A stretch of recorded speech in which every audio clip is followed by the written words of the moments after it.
The morning Ruth Whitaker buried her brother, not a single man in Calico Flats had the decency to look her in the eye and tell her she was going to be all right, because every last one of them was already calculating how soon they could make an offer on the livery.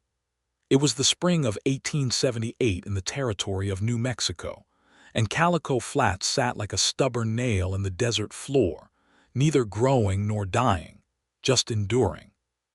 The town had a general store, a saloon called the Dusty Crown, a small church with a leaning steeple, a telegraph office, a blacksmith who doubled as a dentist when the occasion demanded, and the Whitaker livery, which had stood on the east end of Main Street for 11 years and had fed, sheltered, and shod more horses than any establishment within 40 miles in any direction. Daniel Whitaker had been 29 years old when a fever took him in 4 days, which was cruelly fast even by frontier standards. He had been Ruth's older brother by 6 years, her last remaining family in the territory, and the man whose name was on the deed to the livery. Ruth had worked beside him every day since she was 14 years old. She knew every board, every water trough, every loose hinge, every temperamental horse, every regular customer and what their animals preferred. She knew the business the way some women knew scripture, by heart and in her bones.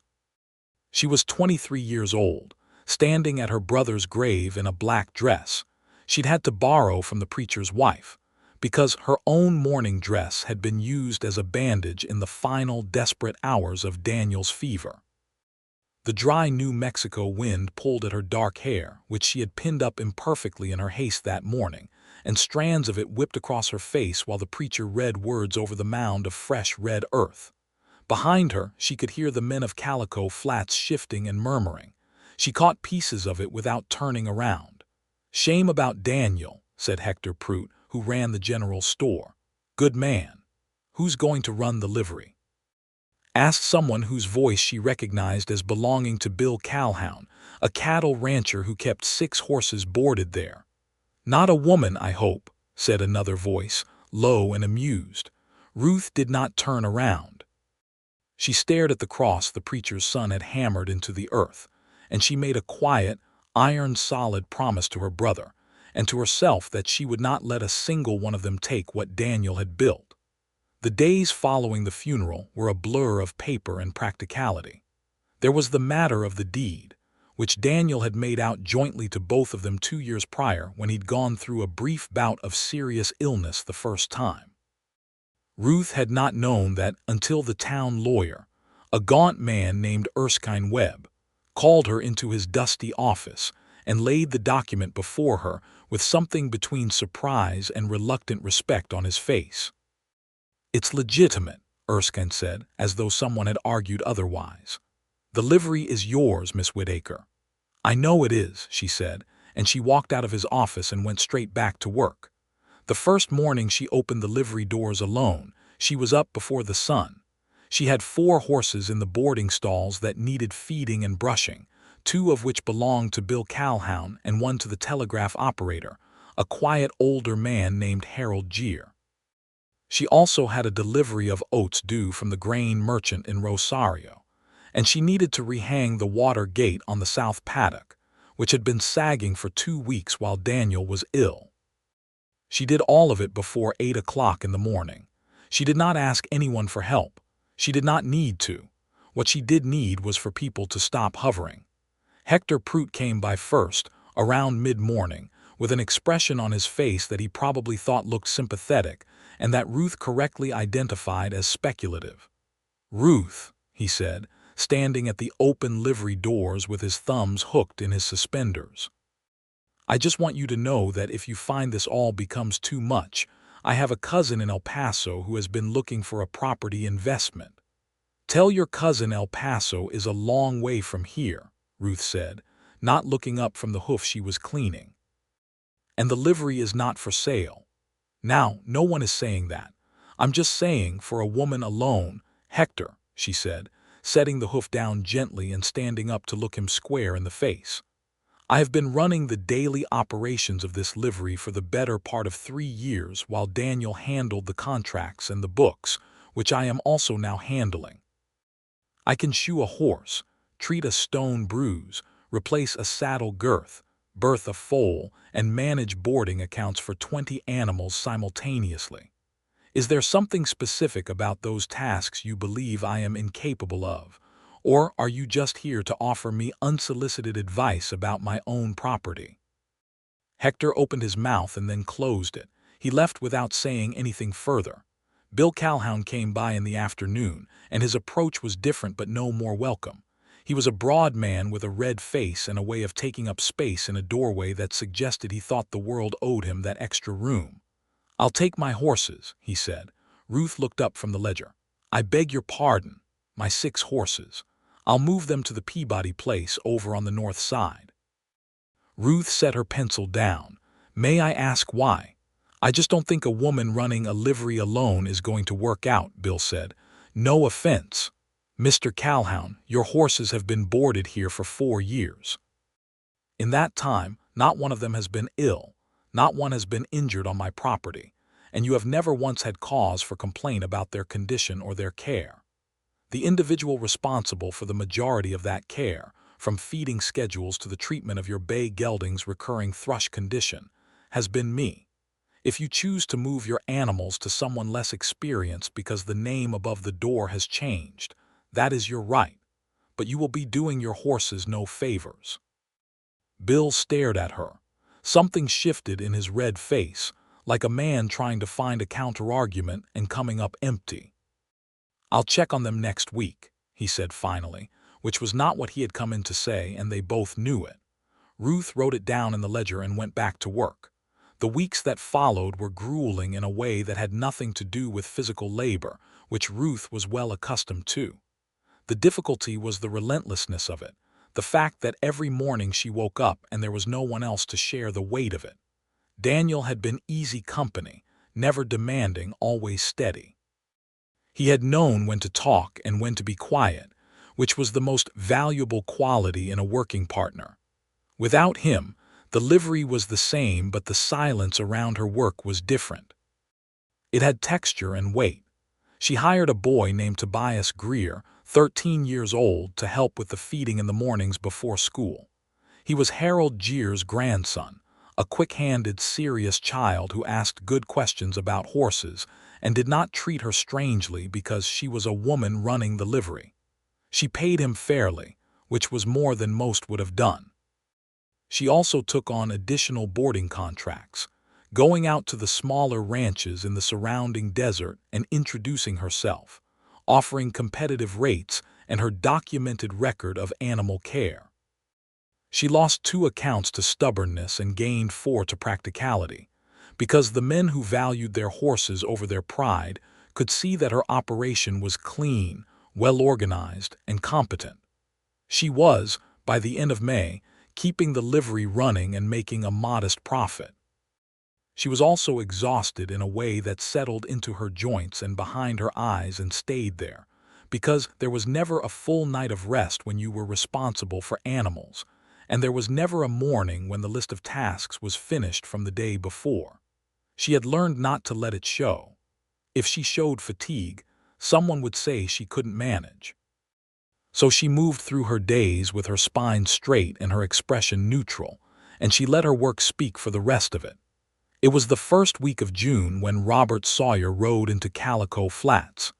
He came in on a Thursday afternoon, and Ruth was repairing a section of fence along the east paddock when she heard the approach of a horse she did not recognize by sound. She looked up, wiping dust from her face with the back of her wrist, and watched a man ride through the livery gate on a roan mare who was moving with a careful, 3/4 gait that Ruth recognized immediately as the particular compensating walk of a horse with a left front shoe problem. The man himself was somewhere in his late 20s, she estimated, with a lean, weathered quality to him that suggested years outdoors rather than hardship. He wore a plain brown coat over a work shirt, a hat that had seen better days, and the comfortable, unhurried posture of a man who had spent more of his life on horseback than off it. He had dark eyes that swept the livery with a quick, assessing attention that she noted but did not comment on. He dismounted easily and led the mare toward her. "Afternoon," he said. "I need a stall for a few days, and I think my mare has thrown a shoe or near enough." "Left front," Ruth said, setting down the fence tool and coming to meet him. "She's compensating in her hip because of it. How far have you ridden her like that?" He looked down at the horse with immediate concern. "Since about noon. I noticed her gait change about 6 miles out, but there was no shade to stop and check." Ruth was already crouching, running her hand down the mare's left foreleg in a practiced, confident motion. The horse accepted it without tension, which told Ruth the horse was well handled and trusted human touch. The shoe was not thrown, but it had loosened on the outside heel, and the movement of it had been working a sore spot into the sensitive frog of the hoof. "She'll be fine," Ruth said, standing. "I can reset that shoe this afternoon. She should rest the leg tonight and tomorrow. I'd say 2 days minimum before you ride her hard." "I appreciate it," the man said. He looked at her directly, which she noticed because it was not always what men did in this town. "Robert Sawyer," he said, extending his hand. "Ruth Whitaker," she said, shaking it without hesitation. "This is the Whitaker livery. Boarding is 40 cents a day, including feed and water. Farrier work is extra depending on what it needs." "That's fair," he said. He was looking at her with a straightforwardness that was not impolite, just honest. "Are you Daniel Whitaker's wife?" "His sister," Ruth said. "Daniel passed 6 weeks ago. I own the livery now." Something moved through Robert Sawyer's expression. Not pity exactly, which would have annoyed her. It was more like recognition of something, or the start of a thought he kept to himself. "I'm sorry for your loss," he said, and it sounded like he meant it rather than like a thing people said to fill the space after bad news. "Thank you," Ruth said, and she meant that too. She led the roan mare into the cool interior of the livery, toward the nearest open stall. "What brings you to Calico Flats, Mr. Sawyer?" "Work," he said, following behind with the horse's lead still in his hand, though the mare followed Ruth without needing guidance. "I've been working cattle drives out of Texas, but the last drive I came off was rough. I thought I'd rest somewhere quiet for a bit before looking for the next thing."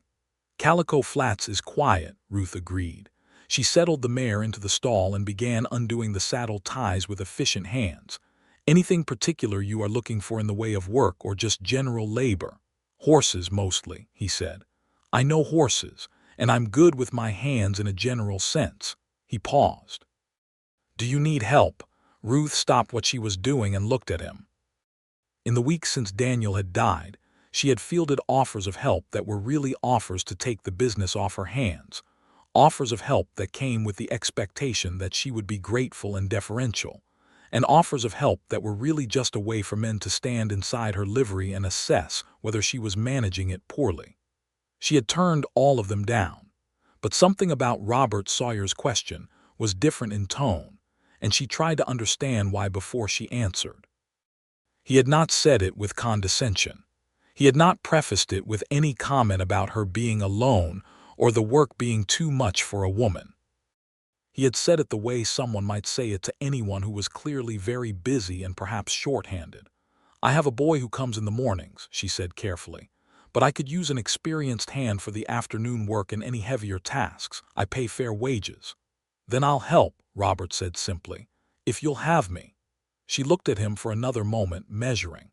His eyes were steady, and his hands, she had already noticed, were the hands of a man who did actual work. There were calluses in the right places and a kind of quiet competence in the way he handled his mare that you could not fake. "All right," she said. "We'll see how it goes." He started the next morning. The first thing Ruth noticed about Robert Sawyer was that he did not need to be told everything twice. She showed him the feeding schedule once, the organization of the tack room once, the particular temperament of each boarded horse once, and after that he remembered. He worked without talking unnecessarily, which she appreciated, but when he had a question he asked it clearly and without embarrassment, which she appreciated even more.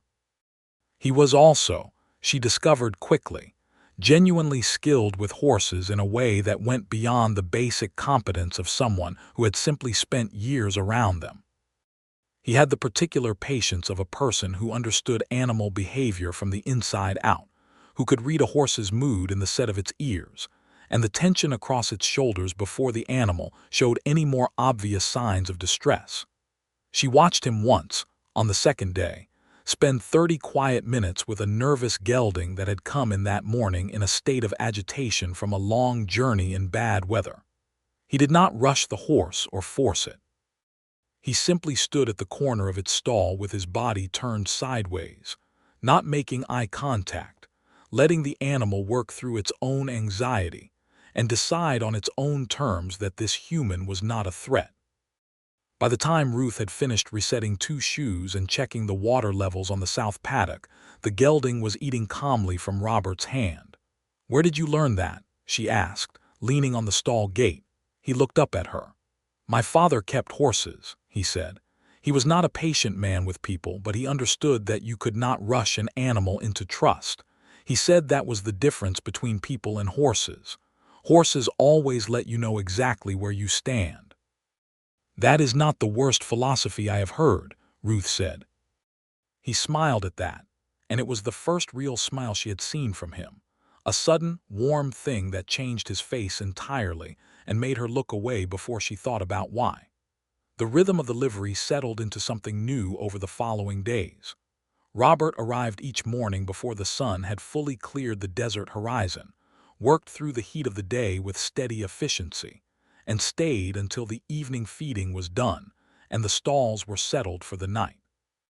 He ate the simple midday meals Ruth set out on the workbench without comment or complaint, and he had a quality she would come to rely on, a willingness to notice what needed doing without being asked. On the 4th day, he climbed up onto the barn roof and replaced 3 rotting boards without being asked, because he had noticed the weak spots during the previous day's work and had simply gone to the lumber yard that morning before she was up and come back with what was needed. When she found him on the roof at 7 in the morning and asked what he was doing, he told her without making anything of it, the same tone he would have used to say he had swept the floor. She did not say anything for a moment. Then she said, "I'll take it out of your wages." "I know," he said, already working. She stood there for another moment with the morning light coming gold across the desert and the sound of the hammer steady and unhurried above her, and she felt something shift very quietly inside her chest.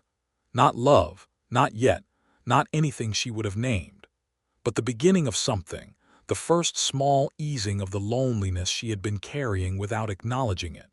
She went inside and did the accounts.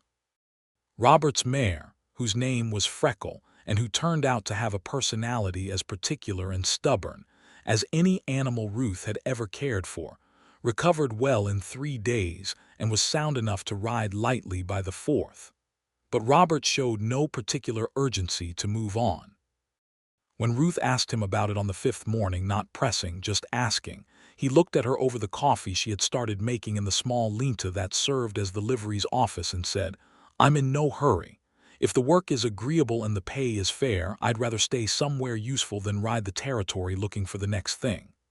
"The work is agreeable," Ruth said, "and you know I pay fair." "Then I'll stay," he said, and that apparently was that. Calico Flats had opinions about this, as Calico Flats had opinions about everything.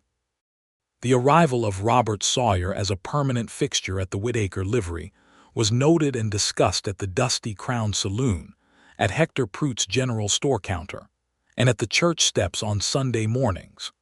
Ruth heard fragments of it the way she always heard the town's opinions, in the slight pause before a greeting, in the 2 casual questions, in the things that were not said directly because no one quite had the nerve.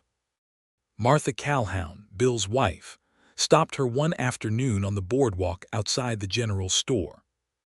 Martha was a woman Ruth had always had a cautious respect for, somebody who was intelligent enough to see clearly and trapped enough in her circumstances to say only half of what she thought. "People are talking," Martha said quietly, not unkindly, "about the Sawyer man working for you." "People talk about everything in this town," Ruth said. "What are they saying?" Martha glanced around briefly. "That it isn't proper, a young woman and a man who is not her relation, working that close together day and night." Ruth looked at her, I suppose they were not talking about propriety when they were figuring out how to buy the livery out from under me after my brother died, she said. Funny how propriety only appears when it's inconvenient for me. Martha had no answer for that. She pressed her lips together and looked at the ground for a moment, and then she said something Ruth had not expected. "You are right, of course. I just thought you should know." "I appreciate it," Ruth said, and she meant it. "The Sawyer man, as you call him, is a competent worker who does his job and asks for nothing beyond his wages. I don't much care what the saloon says about it." She went back to the livery and told Robert none of it, because it was not his problem to carry. But she thought about it that night, lying in the small room above the livery that Daniel had built for her years ago as a private sleeping space, the same room she had slept in for the past 9 years. She thought about the way the town had made her brother's death into an opportunity, and was now trying to make her working situation into a scandal. And she thought about how effortlessly Robert Sawyer worked beside her without making either one of those things the point. He was nothing like the men who had come to hover and assess. He was nothing like Daniel either, who had been her family. Robert was something else entirely, something she did not quite have a word for yet, and the fact that she kept noticing that felt important in a way she was not ready to examine. The summer deepened into July, and the heat of the New Mexico desert became the particular punishing kind that turned the air above the road into liquid shimmer and made the horses restless in their stalls. Ruth had learned years ago how to manage the livery in the high summer heat. She shifted the heavy work to the earliest mornings and the evenings, kept the water troughs full and cool, used soaked burlap over the hottest walls to bring the temperature down, and made sure every animal had access to shade throughout the midday hours. Robert adapted to this rhythm without complaint, and more importantly, without the male impulse to suggest that he knew better. He simply watched how she managed things and matched himself to it, and on the days when the heat made work genuinely dangerous, he worked methodically without rushing and without flagging. On one particularly brutal Tuesday afternoon, when the temperature was well above 100 degrees and neither of them had said much of anything for 3 hours, Ruth was carrying a bucket of water from the well and her footing on the dry, hard-packed ground slipped just slightly. She did not fall, but the water sloshed out of the bucket and over her arm and side, and she stood for a moment just letting the coolness of it be what it was before it dried in the heat. Robert appeared in the doorway of the barn, having seen it from inside. "Are you all right?" he asked. "Fine," she said. "Just got wet." He looked at her for a moment with an expression she did not entirely know what to do with. It was the kind of look that was not about whether she was hurt. It was something more than that, something quiet and careful that he put away before she could examine it. "I'll take the next water run," he said. "You just did the last 2, she said. "So I know where the well is," he said, and he took the empty bucket from her hand before she could argue, and he walked back toward the well in the burning afternoon sun with the easy, unhurried stride of a man who was not doing anything remarkable and did not think he was. Ruth stood in the shadow of the barn door and watched him go, and she felt that quiet shift again in her chest, the same one she had felt when he was on the roof replacing boards. It was stronger this time. She recognized it now for what it was, not a shift exactly, but the very earliest beginning of falling. She recognized it and was made uncomfortable by it and went back to work immediately, which was the thing she did when she did not want to think about something. The matter came to a head, in a sense, in early August, when Bill Calhoun brought his frustrations about the livery to an open meeting of the town merchants that was held monthly at the church. Ruth was not customarily invited to these meetings.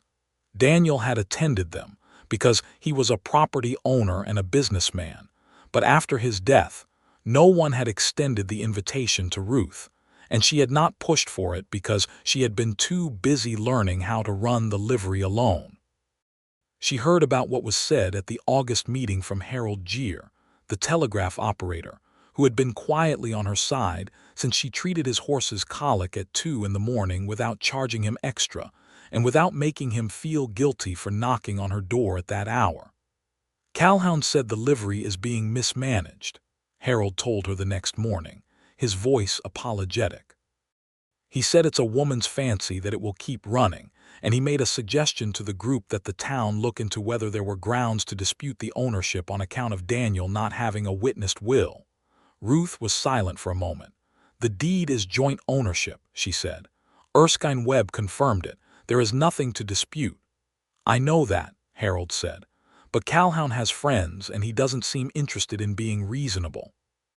Ruth thanked him and went directly to Erskine Webb's office, where she sat across from the gaunt lawyer, and told him exactly what she had heard, and exactly what she needed him to do about it.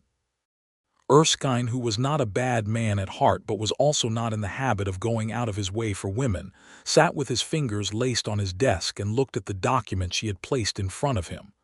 "Miss Whitaker," he said, "the deed is valid. I have said so." "Then put it in writing to the town council," Ruth said. "Today. I want a letter from this office stating clearly that the Whitaker livery belongs to me by legal title, and that there is no valid legal basis for any challenge to that fact." Erskine blinked. "I suppose I could. I would appreciate it before the end of the week," Ruth said, and she left his office before he could equivocate further. Robert was waiting outside because she had told him where she was going, and he had come to make sure she did not need anything, though he had stood on the boardwalk rather than coming into the lawyer's office with her, understanding without being told that this was her thing to do.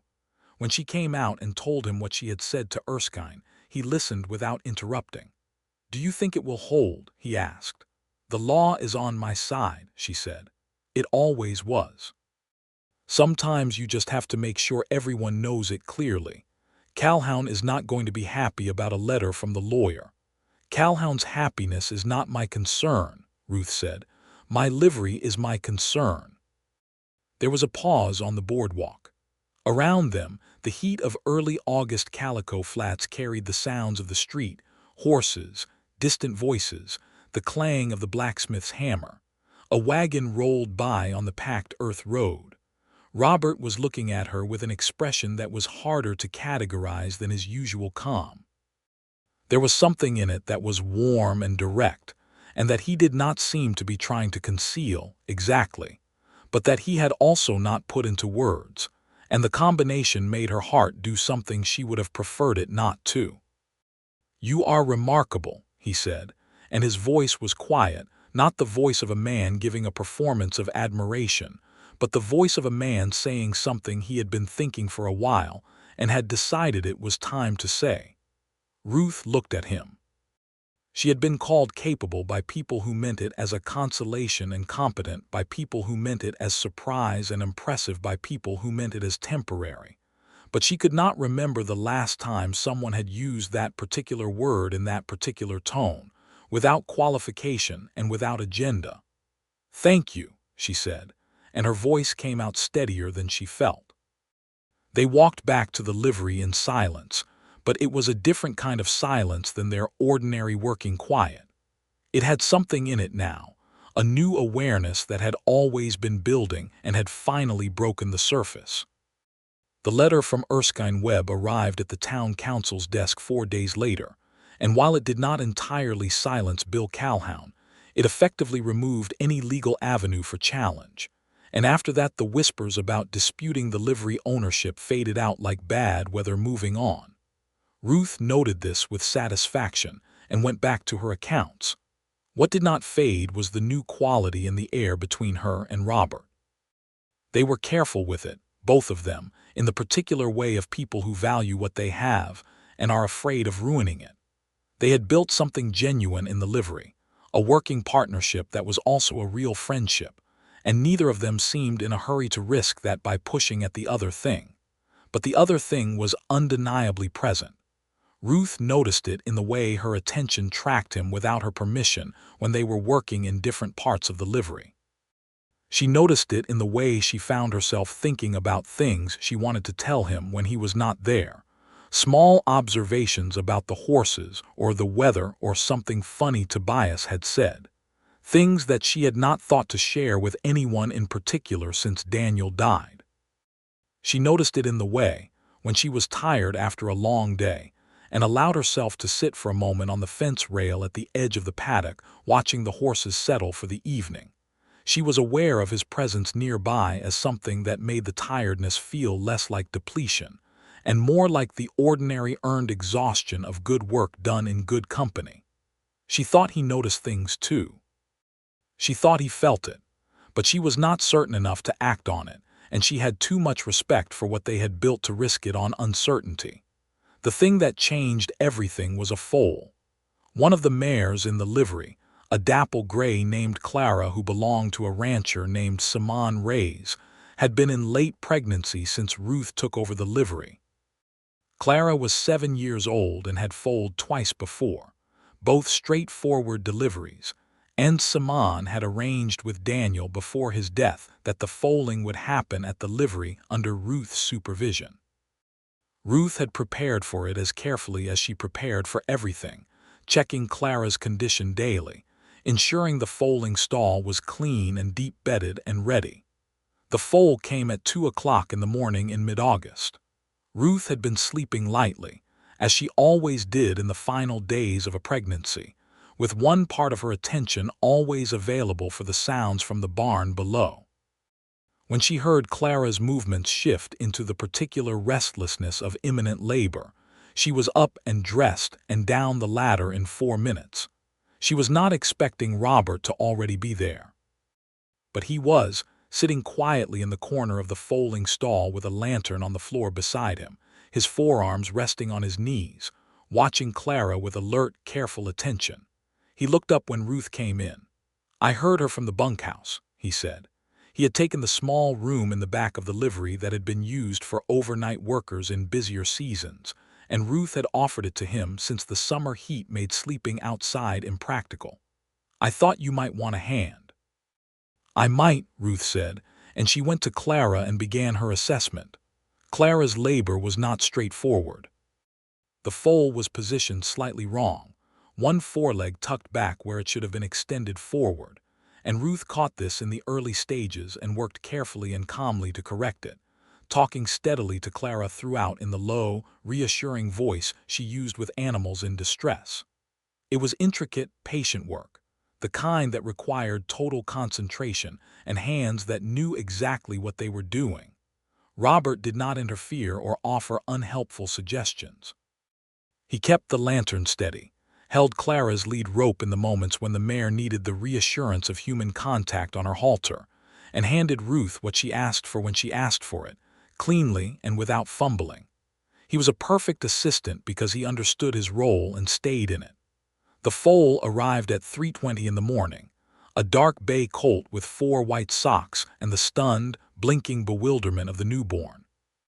Clara turned immediately to clean him, and Ruth sat back on her heels in the deep straw and let out a long breath that had been waiting in her lungs for quite a while. The lantern light was gold and warm in the small stall. The sounds of the desert night came through the single high window, cool now that the summer had tipped past midnight, and there was the wet, alive smell of the new foal and the sweet smell of the straw and the particular deep quiet of a crisis past. Ruth became aware that Robert was looking at her. Not at the foal, which was the obvious thing to look at, but at her. She turned her head and found his eyes, dark and warm in the lantern light, and the expression in them was something she had not seen directed at herself in a very long time. "You were extraordinary," he said softly. She was still sitting in the straw with her sleeves rolled up and her hair half down from where it had come loose during the labor, and she was aware of being seen, not as the capable practical woman who ran the livery, but as a person, whole and specific and present in this warm, small circle of light. "It wasn't so bad," she said, and her voice came out softer than usual. "It was," Robert said, "and you were extraordinary." They stayed like that for a moment, the colt finding his legs in the background and Clara murmuring to him in the low language of horses, and the night outside deep and still around the lantern's gold. Then Ruth said, "You should sleep. Morning comes fast." "I know," he said, But he did not move immediately, and neither did she. She did not sleep again that night.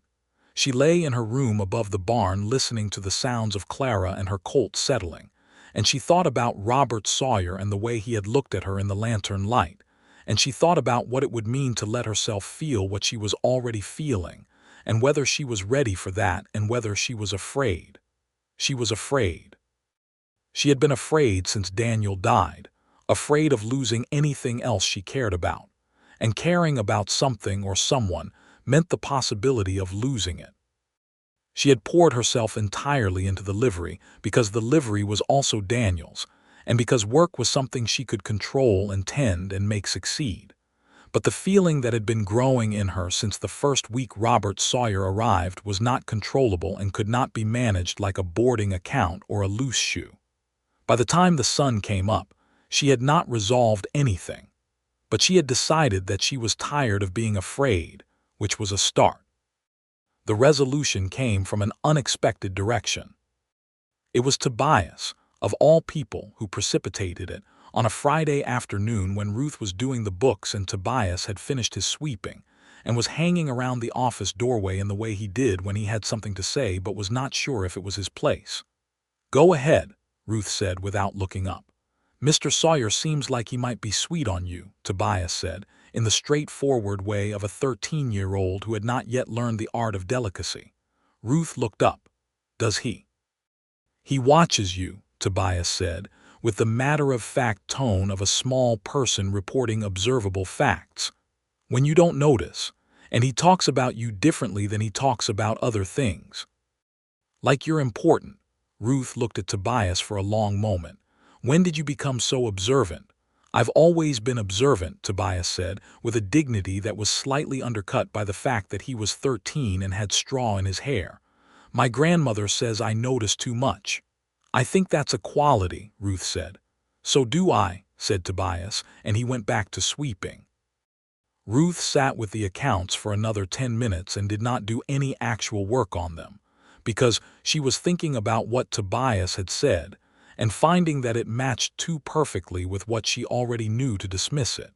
She put down her pencil. She went out to the paddock where Robert was repairing the latch on the east gate, which had been sticking for a week and was now being addressed with the quiet, competent thoroughness that characterized everything Robert did. He heard her coming and looked up and then looked again because something in her face or her bearing told him this was not an ordinary approach. "The latch is almost done," he said, filling the silence.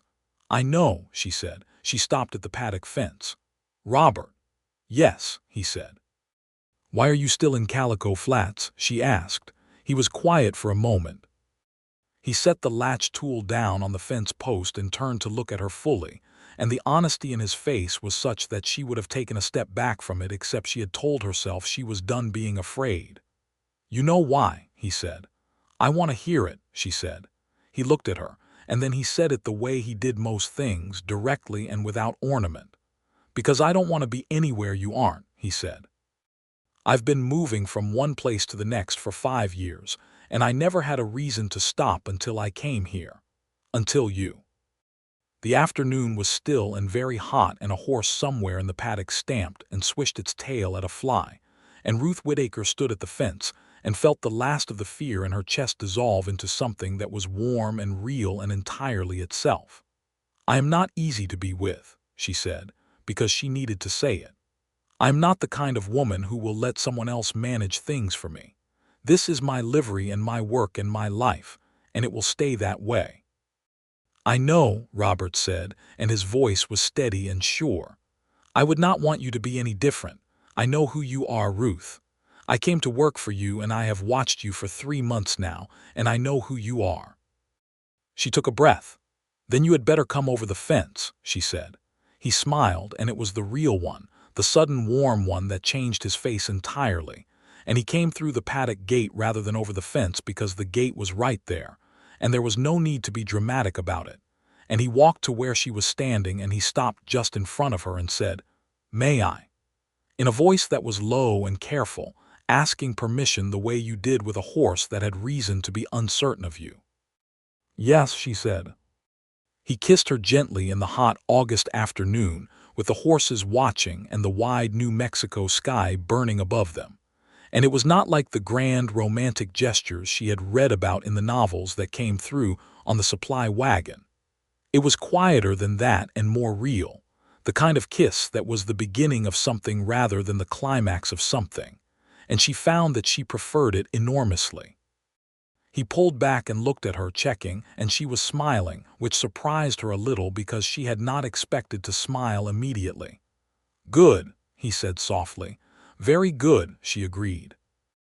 They went back inside and finished the afternoon's work, and Tobias, who had seen all of it from the barn door, said nothing but looked extraordinarily satisfied with himself, and Ruth decided she would give him a wage increase at the end of the month. What followed was the particular happiness of two people who have already built something true between them and now get to add warmth to it. It did not change the fundamental nature of their days, because the livery still needed running, and the horses still needed feeding, and the accounts still needed keeping. But it changed the quality of those days in ways that accumulated into something tremendous. He brought her coffee in the morning now, not as a gesture of gallantry, but simply because he was already making it, and she was already working, and it was the logical thing to do. She found herself telling him things she thought while they worked, the observations about animals and weather, and the small social complexities of a desert town that she had been storing up without an audience. He listened in a way that people rarely listened, with his full attention, and when he responded he said things that were worth hearing. They had their first argument in September, over a matter of horse training methodology. A rancher named Gus Tolliver had brought in a young stallion with a dangerous habit of rearing, and had specified that he wanted it broken quickly. Robert wanted to take more time with the animal and use a gentler approach. Ruth agreed with his method in principle, but felt they had a professional obligation to the client's timeline. The argument lasted 20 minutes and was genuine, neither of them backing down simply for the sake of peace. In the end, they reached a compromise that satisfied them both and produced better results with the stallion than either of their original approaches would have, which was the thing about arguing productively with someone who was your equal and knew it. Afterward, Robert looked at her with a kind of open, wondering appreciation and said, "You don't yield just to end a disagreement." "Neither do you," Ruth said. "I know," he said. "It's wonderful." She laughed, which was something she had been doing more of since August, and he watched her laugh with the expression she was beginning to understand was his particular way of looking at her. And she thought that this, the arguing and the laughing and the coffee and the horses and the long shared days of work, was exactly what love was supposed to feel like. Not the romantic novel's version, but the real one, the version that was also a partnership and a friendship, and a life actually lived alongside another person. The town, for its part, adjusted to the new reality with the pragmatic flexibility of a place that had no choice. Bill Calhoun's campaign to challenge Ruth's ownership had quietly failed, and the Whitaker Livery's operation was so demonstrably competent and well run that it was hard for even the most stubborn contrarian to maintain a public argument against it. By September, the livery had gained 2 new boarding contracts and a contract with the freight company that ran goods between Calico Flats and the larger towns to the south, which was the most significant business expansion since Daniel had built the South Paddock. Martha Calhoun stopped Ruth on the boardwalk one afternoon and said, without preamble, "You have done better with that livery than anyone gave you credit for." She said it like she had been saving it up and had decided it was time to put it down. Ruth accepted it in the spirit in which it was offered and thanked her, and then Martha surprised her a third time by smiling a little and saying, "And Mr. Sawyer seems like a decent man," before walking on as though she had not said anything at all. Hector Prout told her in October that the livery's freight contract had brought more traffic through town, and that his store had benefited from it, and that perhaps he had been hasty in some of his earlier assumptions.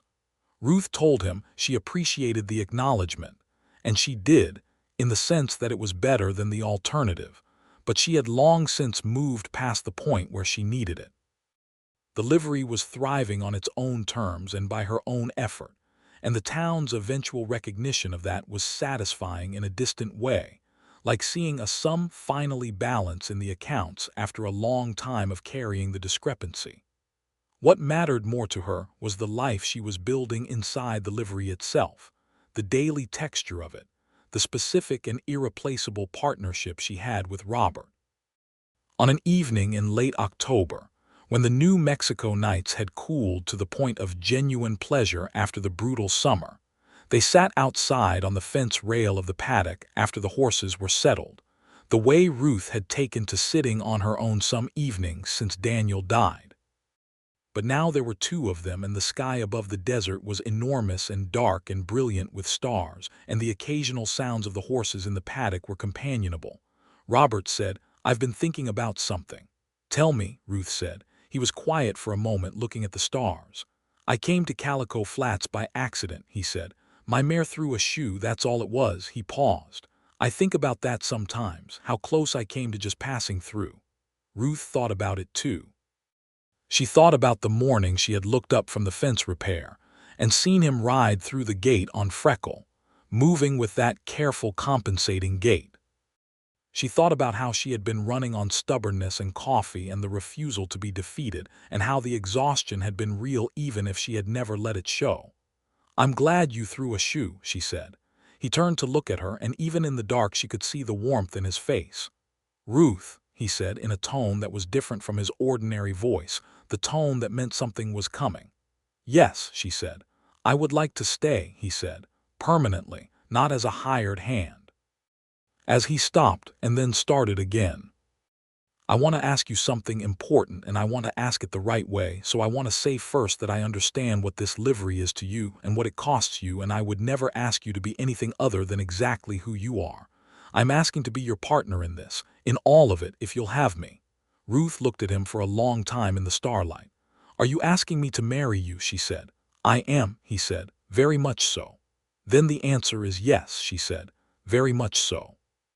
He put his arm around her and she leaned into him, and they sat like that on the fence rail with the stars overhead and the horses breathing in the paddock, and the vast New Mexico night wrapped around everything with its particular quiet. And Ruth thought that Daniel would have liked Robert Sawyer, which was the deepest endorsement she could give. They were married in December of 1878, in the small church with the leaning steeple, on a cold, bright morning when the desert air was sharp and clean, and the sky was the particular deep blue that only happened in winter. The preacher's wife lent Ruth a white shawl that had been her own mother's, which Ruth accepted with genuine gratitude. Harold Geer served as a witness. Tobias stood in the front pew with his grandmother and looked as if he were personally responsible for the whole affair, which, in a small way, Ruth felt he was. Bill Calhoun did not come. Hector Prout did, which surprised her, and brought his wife, who gave Ruth a jar of preserves and said she hoped Ruth would be very happy, which was a longer sentence than Ruth had ever heard from her before. Martha Calhoun came on her own, without Bill, and sat in the back, and when Ruth caught her eye after the ceremony, Martha nodded in a way that meant more than most speeches did. The ceremony was short and honest. When the preacher asked Robert if he took Ruth Whitaker to be his wife, Robert said, "I do," in a voice so clear and certain that it echoed off the low wooden ceiling. When the preacher asked Ruth if she took Robert Sawyer to be her husband, Ruth said, "I do," and felt the words land in her like a bell rung true. They walked out of the church into the cold December light as Ruth and Robert Sawyer, and he took her hand and held it, and she held his back. And the town of Calico Flats made its small adjustments, and the desert went on being the desert, and the livery waited for them at the end of the street, and all of it was exactly right. The winter was busy. The freight contract brought more horses through than they had expected, and they had to build a temporary additional paddock in January to handle the overflow.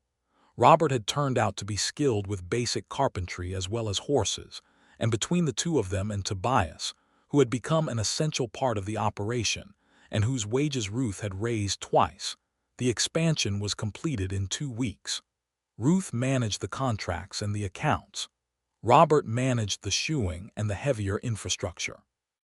They both managed the animals, which was the heart of everything, and which they did so well in concert that their reputation had begun to travel beyond Calico Flats in a way that brought new clients from 30 miles away and further. Simon Reyes came back in January with his dapple gray Clara and her colt, now named Agosto, who was fat and healthy and clearly thriving, and he shook Ruth's hand and then, for the first time, Robert's, acknowledging them both equally as the people who ran the Whitaker livery. "I heard about the expansion," Simon said, "and I have 3 more horses I need boarded for the spring cattle season. I would rather board them here than anywhere else." "We'll have space for them," Ruth said. "I don't doubt it," Simon said. In February, Ruth discovered she was pregnant, which she had suspected since the middle of January but had waited to be certain before saying anything. She told Robert on a Sunday evening after they had finished the last of the day's work, and were sitting by the small iron stove in the back room that served as their living quarters now, a space they had enlarged modestly and made comfortable with a few practical additions: a good table, 2 chairs, an extra window that let in the winter light. He was quiet for a moment when she told him. Then he looked at her with an expression that she would carry for the rest of her life, complete and open and incandescently happy. "Ruth," he said. "I know," she said. He came around the table and crouched beside her chair and took her hands in both of his and just held them, not saying anything for a while, and she felt the happiness in his hands the same way she felt everything real as weight and warmth and absolute truth. "Are you well?" he asked. "Are you feeling all right?" "I'm fine," she said. "I'm better than fine." "The work," he began. "The work will need some adjusting in the later months," she said. "We will manage it. We always manage things," he smiled. "We do," he said. "We are very good at that." "The best I know," she said, and she meant the 2 of them together, and she thought he understood that. The spring of 1879 brought its particular combination of wind and wildflowers, and the sustained business of the seasonal cattle drives that moved through the territory. The Whitaker livery, as it remained named, was by this point the most reliable and best reputed livery operation within a wide range of Calico Flats, and Ruth's pregnancy, which she managed with the same practical competence she brought to everything, did not slow the livery's business in any way that anyone outside could see, because she and Robert had organized their operations well enough to accommodate the gradual shifts in what she could comfortably do. Tobias had become genuinely indispensable, not just for the morning feeding but for a wide range of tasks, and he was beginning to show a real talent with difficult horses that reminded Ruth of Robert at his best, patient and intuitive and unable to be rushed. She told him this once, and he went pink with pleasure and tried to pretend he hadn't. Robert had also, over the winter, quietly arranged his own affairs, which Ruth had not known he had deferred. He had savings from his years of cattle driving, more than she had expected, and he had invested a portion of them into the livery expansion without mentioning it until it was done, at which point he presented her with the paperwork as a simple business matter, his contribution to their shared enterprise, no different from her own reinvestment of profits. She had looked at the papers and then at him, and he had looked back with the steady, honest patience she had come to know as his essential quality. "Partnership," she said. "Always," he said. She kissed him for the 3rd or 4th or possibly 10th time that day, depending on how carefully one was counting, which she had long since stopped doing, because there seemed no end to the occasions that called for it. The matter of Bill Calhoun resolved itself in April in a way that was so anticlimactic it almost seemed like a joke. Calhoun came to the livery on a Tuesday morning with his hat in his hands and a look on his face that suggested he had practiced what he wanted to say and was not happy about any of it. "My horses," he said. "Yes," Ruth said. "I want to move them back here," he said. "The Peabody operation is not keeping up." Ruth looked at him for a moment. "Mr. "Calhoun," she said, "I have space available. The boarding rate is now 50 cents per animal per day. Our care standards have not changed." "That's higher than before," Calhoun said. "The quality is higher," Ruth said. "As is the demand. I have a waiting list from March." Calhoun looked at the livery, clean and well-organized and expanded since he had last been inside it, and at Ruth, who was standing with the particular ease of a person who has been at home in her own work for a long time, and at Robert, who was working in the background with the unhurried thoroughness that characterized the whole operation, and something in the older man's face shifted. "Fair enough," he said gruffly. "I'll bring them Thursday." He brought them Thursday, and he paid his bill on time every week after that, and he did not say anything further about women running liveried operations or what was proper or what was not, which Ruth counted as a complete resolution. September of 1879 brought the birth of her son. He arrived at dawn, which Ruth thought was fitting, a boy who came in at the beginning of the day like a declaration. He was healthy and loud and had, according to Robert, a very specific and personal opinion about being in the world which he expressed continuously for the first 2 hours of his life. They named him Daniel Robert Sawyer, which felt exactly right, both names carrying weight, one looking back and one looking forward, and the two of them together making something whole. Ruth lay in the bed Robert had built in the room above the livery, their room now, with the baby in her arms and the morning light coming in through the window she had added the previous spring, and she listened to the sounds of the livery below, the horses moving in their stalls, the sound of Robert's boots on the floor as he moved through the feeding routine that he knew as well as his own heartbeat now, and Tobias's quick, careful step as he arrived for the morning, and the particular acoustic signature of a place that was fully and properly alive. Robert came up at 7 with coffee and a gentleness in his face that was different from his usual expression, stripped back to something more essential, the face of a man looking at his wife and his son in the early morning light, and understanding that his whole life had arrived. "How are you?" he asked. "Wonderful," Ruth said, and she had never used that word before in her life and meant it so completely. He sat on the edge of the bed and looked at Daniel, who had fallen asleep with an absolute, total conviction that Ruth recognized as a Whitaker family trait, and he put one careful hand against his son's head and said nothing for a while. "He looks like you," Robert said finally. "He has your nose," Ruth said. "He absolutely does not," Robert said. "He has your stubbornness," Ruth said, and Robert laughed quietly so as not to wake the baby, and she laughed too, and outside the morning was bright and the horses were quiet and the whole of the day was waiting. The years that followed were built one ordinary, extraordinary day at a time, which is the only way a good life is built. The Whitaker livery continued to grow. They eventually hired 2 more permanent workers in addition to Tobias, who by the time he was 16 had become so skilled that he was effectively apprenticing as a farrier under Robert's informal instruction, and was good enough that clients began to request him specifically. Ruth watched this with the particular satisfaction of a teacher who has done their job well and does not need to take too much credit for it. They built a proper house behind the livery in 1881, with a real kitchen and 2 bedrooms and a porch that faced west toward the desert sunset, because the room above the barn was too small for a family, and because Ruth had earned the right to sleep in a room that did not vibrate when the horses were restless. The house was built with lumber from the Rosario mill, and with Robert's hands and the help of 3 men from town, who owed Ruth favors of various kinds and paid them in labor, and it went up in 6 weeks and was solid and true, and everything the livery's workhorse practicality deserved. On the night they moved in, Ruth stood on the new porch and watched the last of the desert light go out of the sky, and she held 2-year-old Daniel on her hip, and she felt the house behind her and the livery ahead of her, and the whole accumulated weight of the life she had built or refused to surrender. And she breathed in the warm, dark evening air of New Mexico, and felt something that she had not felt since before Daniel died.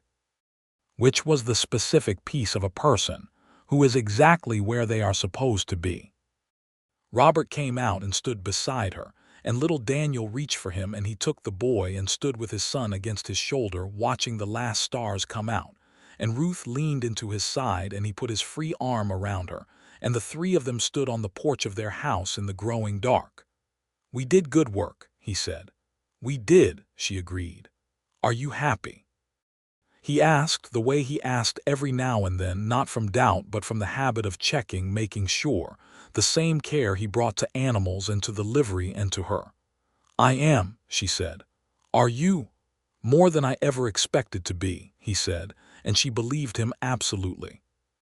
In the autumn of 1882, their second child arrived, a girl they named Clara, after the dapple-gray mare who had given them their first real moment of truth in the lantern-lit foaling stall 3 years before.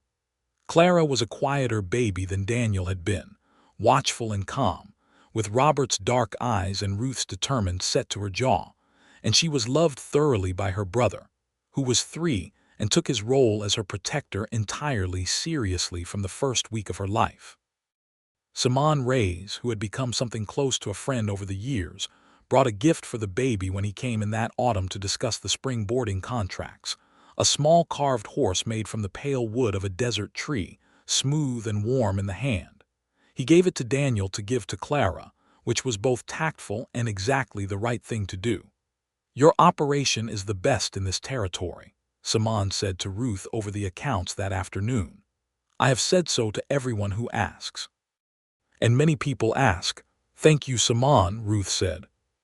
"Your brother would be proud," he said simply, and Ruth found that she could receive that without grief now, only gratitude, because it was true, and because Daniel had been good enough at heart to want this for her. The town of Calico Flats grew in small increments over those years, as frontier towns did, adding a doctor's office in 1880 and a second general store in 1881. And a schoolhouse in 1882 that had a proper teacher who came from Santa Fe and stayed, because the town had enough children by then to justify it. Daniel Sawyer was in the first class of that schoolhouse, and Tobias Greer, who was 17 by then, came to help build the desks on a Saturday in July. And Ruth brought coffee and bread and watched her husband and her employee and the other men of Calico Flats work together on something that was for everyone's children, and felt the town as something more complex and more real than she had been able to see in the bitter months after Daniel's death. Hector Prout had long since stopped mentioning his cousin in El Paso. He sent his daughter to learn to ride at the livery, which Ruth taught personally on Saturday mornings, and the girl had a natural seat and good hands, and reminded Ruth very slightly of herself at that age, fierce and certain, and unafraid of being thrown. Martha Calhoun came to Ruth in 1883 with a very quiet and very serious request.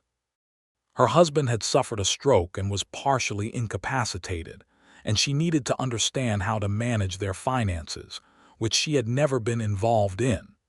She came to Ruth specifically because Ruth was the only woman she knew who had done it, and she said so directly, which Ruth respected. Ruth spent 3 afternoons with Martha going through her financial situation and explaining what she needed to know.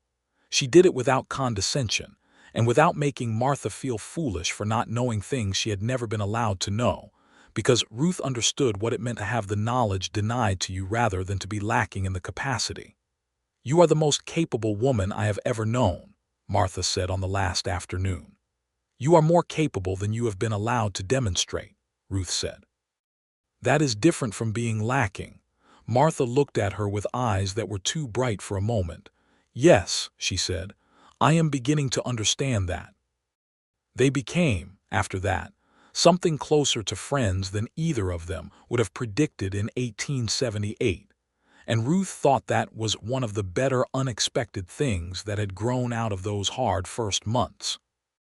The livery continued to be the livery, which meant it continued to be the place that horses came and were cared for, and where the smell of hay and leather and horse was the permanent background of everything. And Ruth continued to love it with the particular love that a person feels for the work that is also their inheritance and their gift, and their choice all at once. In 1884, they took on a young man from the nearest Pueblo community who had come looking for work, and who had an extraordinary gift for working with injured horses. His name was Tomás, and he was 20 years old, and he had learned the horses from his grandfather, who had kept animals for 40 years in the high desert country to the north.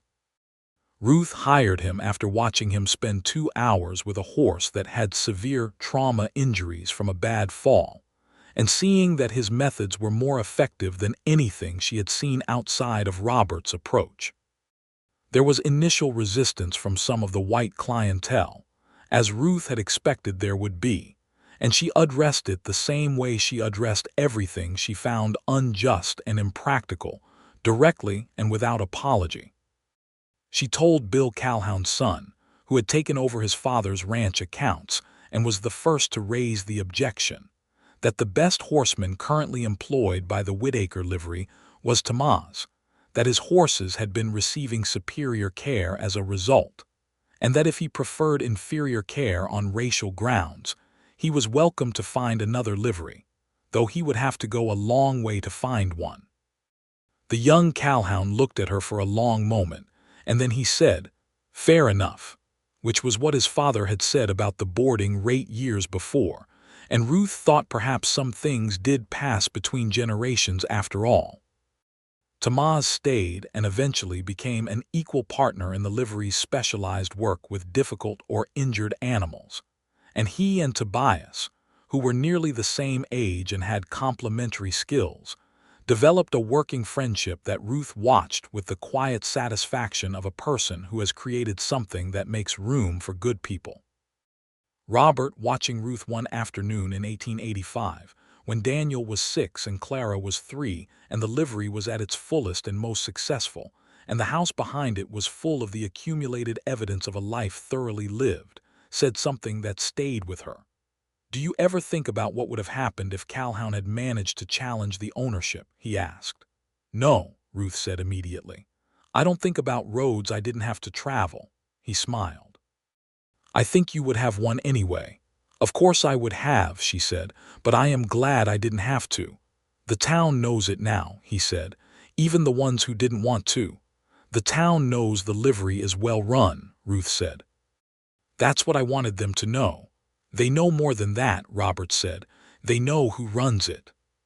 She looked at him, and she thought about the morning she had buried Daniel and heard the men behind her calculating how quickly they could buy her out, and the morning she had opened the livery doors alone for the first time, and the afternoon Hector Prout had come to talk about his cousin in El Paso, and the night of the foaling when Robert had looked at her in the lantern light and said she was extraordinary, and all the mornings and evenings and hard days and good days between then and now.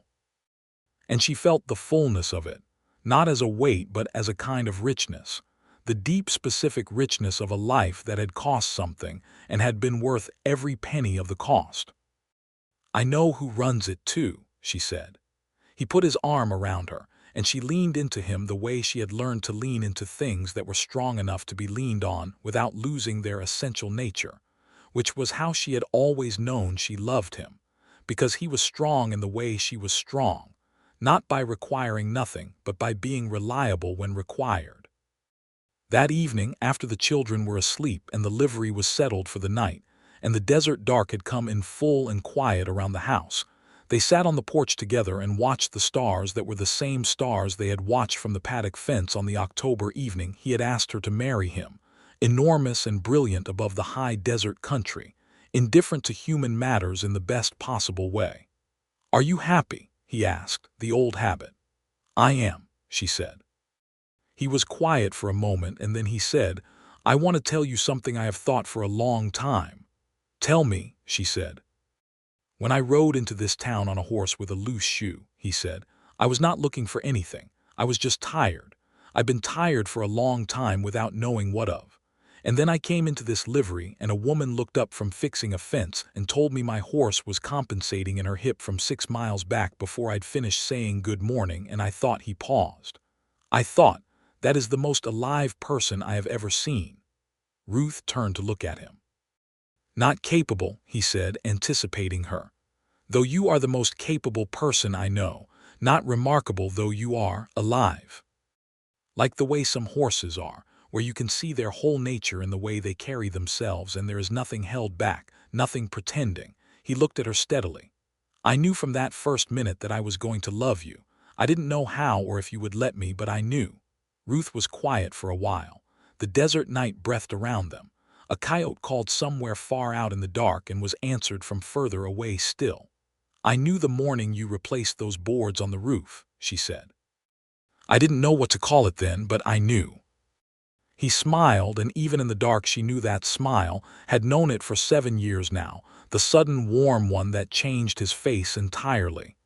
"We do good work," he said. "We do the best work," she said. He took her hand and held it, and she held his back, and the house was behind them with their children sleeping inside, and the livery was ahead of them with the horses in their stalls, and the whole of the life they had built together was present in both directions, in the past and in the future, in the desert night that held everything equally and asked nothing of any of it. Ruth Whitaker Sawyer, 29 years old in the autumn of 1885. 6 years past the morning she had stood at her brother's grave and heard the men of Calico Flats calculating her property's worth, sat on the porch of her own house beside the man she had chosen and who had chosen her, and she felt what she had always been working toward and had not always had a name for, which was simply this: to be here in this place, in this life, with this person, doing this work entirely and exactly herself. It was enough. It was more than enough. It was, in every particular that mattered, precisely everything.